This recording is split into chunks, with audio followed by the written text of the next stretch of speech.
Hey everyone, it's Phil Shot back at another video, and today we're going to be going in depth into all of the ability crystal dungeons, showcasing all my comps that I use and why I use them, and of course a little bit of the mechanics beforehand, so we can kind of showcase why it works the way that it does. So if you do enjoy this content and want to see more of it, be sure to subscribe and hit that like button. So let's go ahead and jump into No Man's Land here and start off with Bane Wraith. So Bane Wraith is the most difficult one by far, and the real reason for that is this mode change and also the passive as soon as you start the battle. So when you fight Bane Wraith, they have the stack that kind of swaps on and swaps off based on the mode change. And when they mode change, it applies 12 stacks of block, which basically negates all damage you're dealing. And during this time, when they have the block buff, they will turn their AoE hits into true damage that scales throughout the battle. So if you do not kill them fast enough, you literally just die in one hit. And also, if you do not have enough hits during the time that the block kind of refreshes, you will not get through them at all and not do any damage to them at all. So you need two things here. You need enough tankiness to survive the true damage, and also a quick run in order for you to get through the stacks of block before the true damage scales. And of course, you need the hits in order to get through that block. So let's go ahead and just jump into Bane Wraith here and showcase my comp that I typically run. Now, we have Jacob here and Aurak, and then I'm also going to be running Smoldering Flames and Gaia's Renewal. The healing helps a little bit. Smoldering Flames is just another attack that will allow us to get a little bit extra damage to the boss, as well as hitting him when he's got a stack of block. It actually procs a stack of block for us. So the reason why we're using this comp is because we have a bunch of joint attacks, we have a bunch of bonus attacks, all sorts of things that we just attack a bunch of times in order for us to get through the boss. Now we have William, who's going to apply the counter attack and defense down. Defense down is quite nice to get a little bit extra damage out. Jacob, who's going to go a bunch of turns during every time he pops his ultimate, really. And then we have Aurak, who's hitting twice on every attack. You can see here he's going to crit and then use his passive there, which counts as 2 hits for the boss. And you can see here on the top, we have 10 stacks of that. When the fight's first off, this is called immovable, but eventually it'll be called block, and we will have to get through it in order for us to do damage. You can see we're hitting for 1s constantly until we actually get through that block, and we will get through it in just a second, probably with this counter attack and then the following turn. So now we're at 3 stacks, 2 stacks, 1 stack, and then with Evelyn's skill here, we're going to go down to 0 stacks, and we can finally start hitting the boss. Once you actually get through the stacks, the boss actually dies quite quickly, and we'll probably be able to kill the boss here, depending on what ability Aurak has up. We also are running Curse Set on Jacob, so we can get some bonus attacks there, and you can see he's proccing the Curse Set quite a bit. So Jacob's actually going to be able to basically kill off the boss. Actually, going to be able to kill off the boss alone. So you can see how valuable Jacob is there, and this run was actually surprisingly quick, and definitely much, much quicker than the average run out there, because I have so many different characters that are going to be bonus attacking and things like that. So definitely a fantastic run.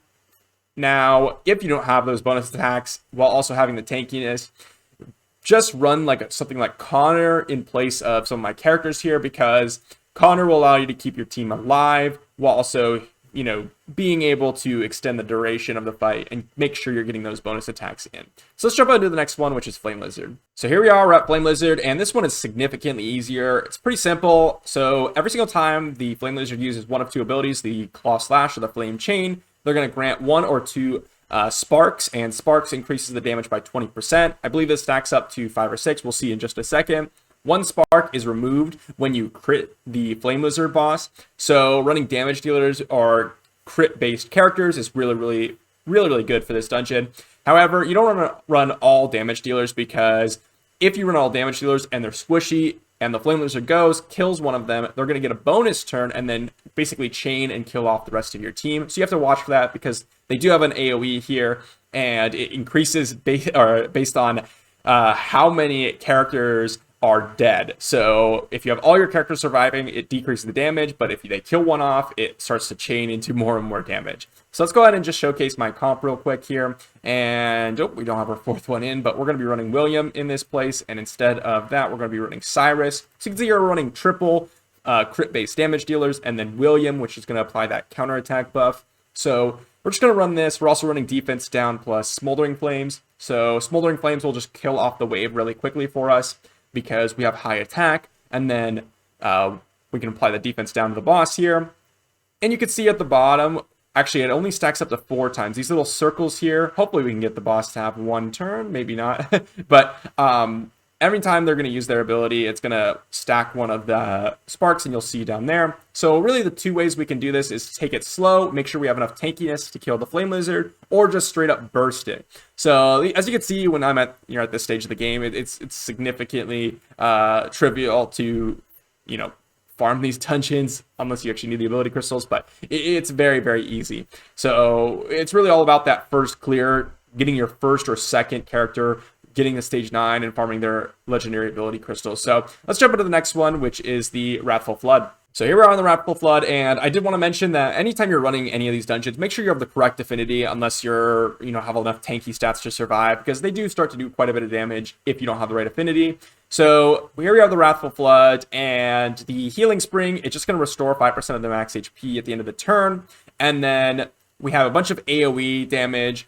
Now, this is interesting because this AoE, or Aqua Arcanos, basically scales with the lost HP, so you want to top off recently. So using your wood-based healers, Radira, Mythasia, even Blackhorn, something like that, will basically allow you to negate even more damage than previously.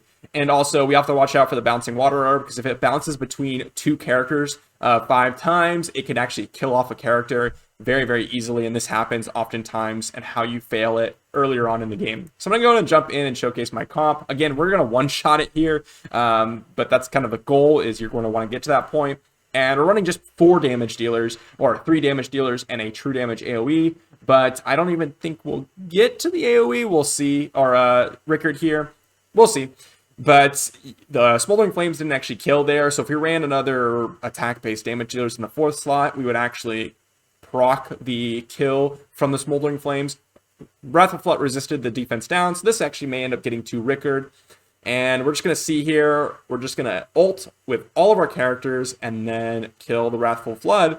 But if you are struggling with this one earlier on, running an unhealable character could help, but I don't necessarily recommend building one out. So just running a slower comp, something that you would potentially use for Queen 12, is definitely going to be used here. This is kind of the ideal comps here that I'm showcasing. So if you do want to run a comp that's more earlier game friendly and such, then just keep in mind that you're going to have to do things to beat the mechanics of the boss. However, most of these are very, very easy besides Bane, right? So let's jump into the Light Dungeon. So here we are, we're at the Light Dungeon, and this one is a little different than the other ones. It starts to get a little bit more interesting than the Flame Lizard or the Wrathful Flood. So we have a flat defense bonus. So defense down is really, really critical here. And then the Light Boss is actually going to give himself a bunch of buffs every turn, stat boosting buffs. And so the way you actually beat this is by killing the boss before they get 4 stacks of effects, or by just removing the effects every turn. There's only a few characters that can do this, like Virgil, like Evelyn First Dawn, Aurek can with his ultimate. So keep that in mind. And then we just have a bunch of random AoEs and damaging abilities. But really, you're going to want to remove the positive effects and make sure he doesn't get to 4 stacks. Also, as I said, defense down is super important here. Now, again, I'm at the point where I can just run a bunch of damage dealers, and Rickard is particularly good here because it's true damage. So any true damage that you have is really, really good. But just run characters that are going to reduce the positive effects if possible. So, as I said, defense down is super useful. The other spell that's really, really good is Water Prison. Even though it only removes 1 positive effect at this point, it's still really solid as another ability to remove positive effects. But you can see here, we're just going to cruise through it. I may even be able to get this comp even faster, depending on my squad, but I haven't really dove into improving my run times here because I'm not going to be farming legendary crystals because I don't get LD legendaries. But you can see here, we're just going to burst through it, even with the defense increase. If we had defense down, this would be significantly quicker because obviously they're relying on a lot of defense here. And you can see here, Rickard just did over 50% of the boss's HP with his true damage ultimate, because most of the defense is in defense is in defense. So we're gonna jump over to the Shadow Dungeon and the Dark Dungeon right after this one. So here we are at the Shadow Captive, and we're gonna jump to the abilities here. So we have a bunch of ways to apply something called Plague, and if they get to max stacks of Plague, we are going to take massive damage, and it stacks up to 10 times, but usually you're not going to get to that point. So the best way to do this is to run in cleansers, or to just straight up burst out the boss. Now, they do have 100% speed, so keep that in mind, but they're still not crazy fast. But we're going to go ahead and showcase our comp. So this one's really simple. As I said, just run a strict super high damage comp, or run those cleansers, something like Radira, something like Blackhorn. There's not too many cleansers in the game, so that's a little unfortunate, but just run a cleanser if you've got it. So here we are, and we're just going to burst out the boss. They do go before our units because our units are particularly slow. You're generally going to have to go after the boss, especially if you're earlier on in the game. But you can see here, with the defense down, with our damage dealers, you can easily burst out the boss. I mean, we're going to kill it in 2 or 3 hits here, not even using William's counterattack. So very easy to burst out the boss. Now, my characters are geared probably much better than your characters in the early game, but despite that, it's going to be very easy for you to burst out the boss, even with using someone like Connor to make sure you're just healing a little bit so you don't get one shot. Is perfectly fine. That attack buff will help out. So that pretty much is every single dungeon. I know those were endgame comps, but be sure to, look at the mechanics and build your own comp. Hopefully that gives you an idea of what things I'm looking for while I'm building out a comp. I know there's so many different variables and so many different starter characters and all these different things that can, change which dungeon that you're going to want to go for first. Really, I think the Bane Wraith is the only concerning one. That one's way more difficult. Other ones, you can use your support characters. And that's another tip. I want to mention that you can use your support characters while you're going through here. So, if you don't have another one that you want to use, you can just run in and use a support character like that. So there you go, and I hope you enjoyed. I'll see you for the next one.